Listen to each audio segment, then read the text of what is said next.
A solemn ceremony in New Orleans to mark 20 years since Hurricane Katrina made landfall. Hundreds gathered Friday at the Industrial Canal Wall, which ruptured back in 2005, inundating the city's lower Ninth Ward. The storm claimed more than 1,400 lives in New Orleans, flooded 80% of the city, and scattered over 1 million people along the Gulf Coast across the nation.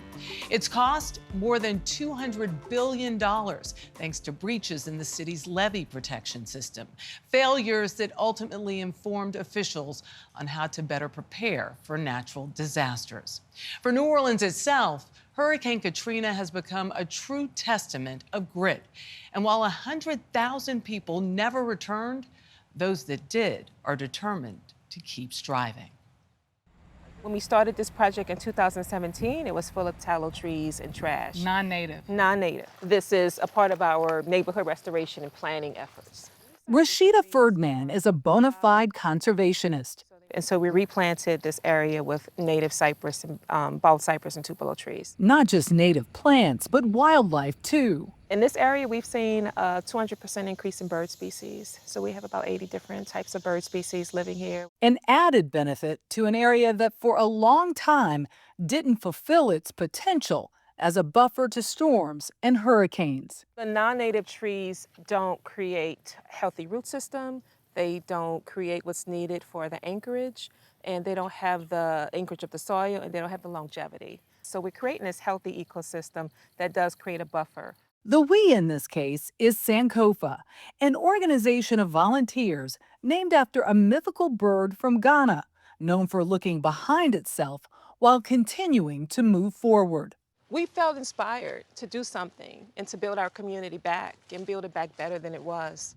On Ferdinand's porch, a community of Lower Ninth Ward residents joined forces, eager to find solutions to the lingering issues left behind by Katrina. We looked through this lens of public health and environmental justice.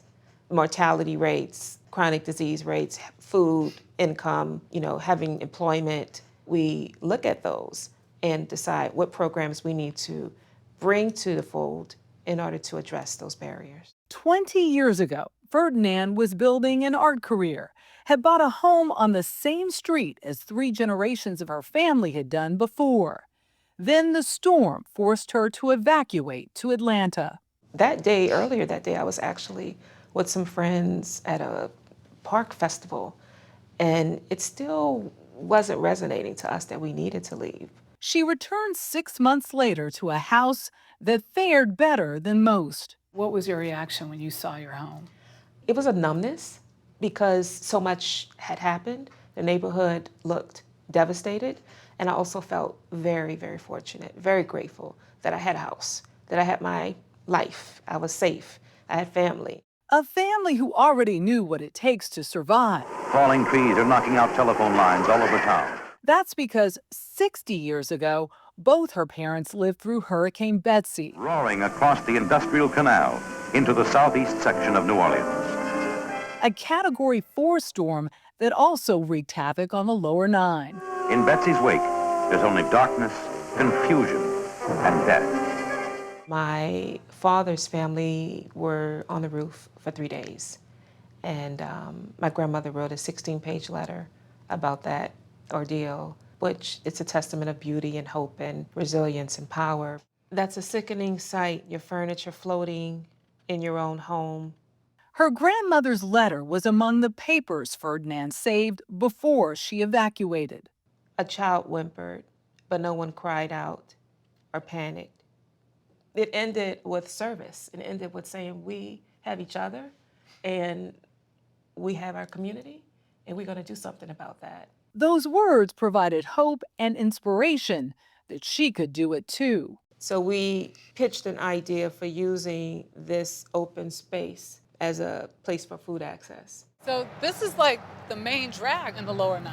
Yeah, this is the St. Claude Avenue corridor. It's a historic commercial corridor in the neighborhood. And the perfect spot to create the Fresh Start Market, a permanent version of the open air space that started it all in a community considered a food desert. It's a green grocery store. We started this to bring fresh produce into the neighborhood, and It opened last year, September of 2024. Dr. Lakeisha Williams is not just a customer, she also runs Xavier University's community engagement for minority health, research, and education. 20 years later, here we are, still seeing a community that is in that process of still trying to see what's next. At one point, local leaders considered plans to shrink the footprint of the city, which would have green spaced the lower Ninth Ward, further upsetting generations of homeowners that were already struggling to get back. We had enemies who want to keep us out of here. The smaller footprint means you don't want my mama back. You don't want my grandkids back. I was a homeowner. 35 years I worked to pay for the property that I own, plus my rentals. Roughly 65% of the lower Nine's population never returned. That's about 10,000 residents. So those people who did come back, what are they shouldering? Gosh, they're shouldering each other. Everybody came together and said, hey, enough is enough. We're going to make sure that we pull our resources together. Even if nobody else wants to pull those resources into our community, we're going to do what we need to do to make sure that we come back even more and strong. So are these cypress trees new? Fairly new, they're about 20 years old. Whether it's in a food market or in this park, Rashida Ferdinand's goal is simple: to nourish her community, whether it's the land, the people, or their minds. It gives people a feeling of hope. We have STEM education classes where children come with their teachers and they learn about ecosystems, they learn about how our biological systems work. It's an opportunity to build future climate specialists, engineers, grounds maintenance professionals, people who understand the importance of our native landscape, and just understand how being in a nature-based space is a normal part of our life and should be. That project and so many others that Rashida has embarked upon is helping not just the lower Nine, but the city as a whole, as a buffer, as a way to create more community, more neighborhood unity, because that's a community that really did not get what it deserved in the comeback and recovery. A meaningful mission, a meaningful story, Thank Michelle. you. Absolutely.